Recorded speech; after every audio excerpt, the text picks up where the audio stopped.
Hello listeners, and welcome to the third program in our series, Let's Learn Home Economics, which are produced for grade 10 and 11 learners and everybody else who has an interest in the subject. My name is Queen Kangotwi, and today we will learn about management process.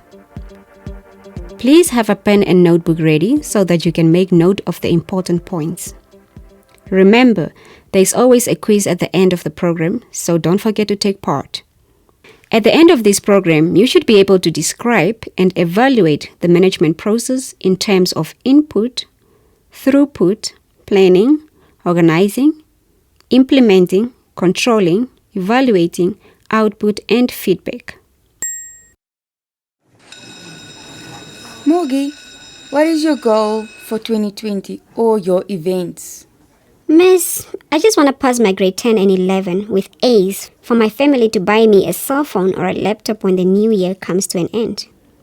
Well, that is called input, which consists of all the demands, goals and events, or what your family brings into the management system. So, Miss, for me to achieve my goals, I need to follow some steps? Yes, Morgie. Throughput consists of 4 steps, 3 in which follow one another, and those 4 steps are planning, organizing, implementing, and evaluating.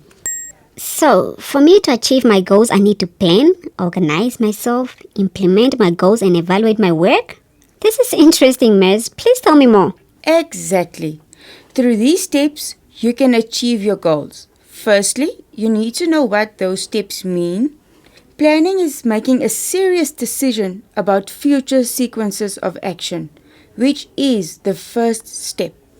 So, meaning I have to plan everything before taking action.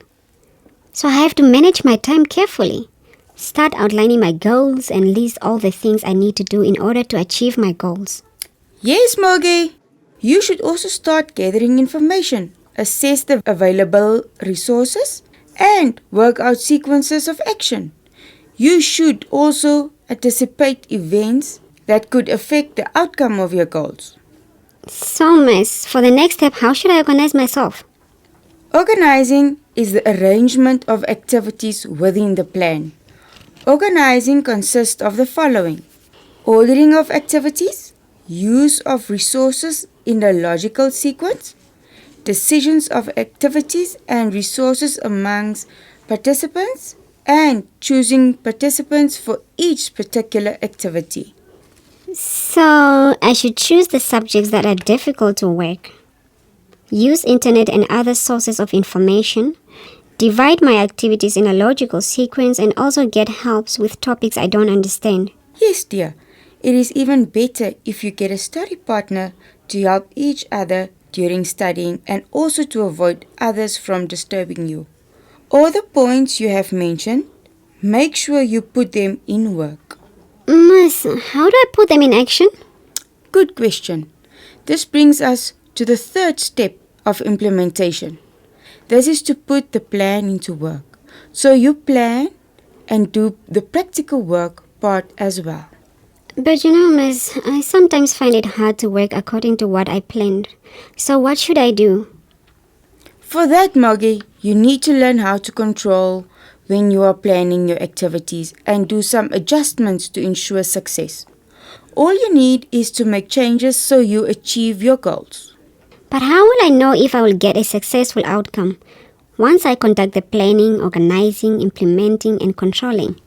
You will need to evaluate all your work, dear, but you will find out what you have been achieved severe as based for the next plan. What you use to modify the overall plan gain general insight and development. So, Miss, this means by doing all of the above when evaluating, I'll get to know whether it is a success or not. Yes, Morgie. Now your results will be the output, which consists of demands, mostly, and the resources used, which is called output. Wow, this means by the end of my studying, I will get my results and make my parents happy after I achieve my goals. What is important is to give a report on the satisfaction of your results and goals achieved. This is called feedback. Miss, please allow me to conclude. Yes, dear, you are welcome. Okay, today I've learned the management system, which is planning has different steps to follow. A good plan has many characteristics. Implementing means putting something in action. Control and making adjustments to ensure success. Evaluating your work. Output that you have achieved as a result of your management skills. And giving feedback on your achievement. Thank you, Morgie, for the conclusion. And this brings us to the end of our program, but before we close, here are your questions for the day. What is the difference between output and input? Describe the management process by writing an essay. The questions again. What is the difference between output and input? And describe the management process by writing an essay.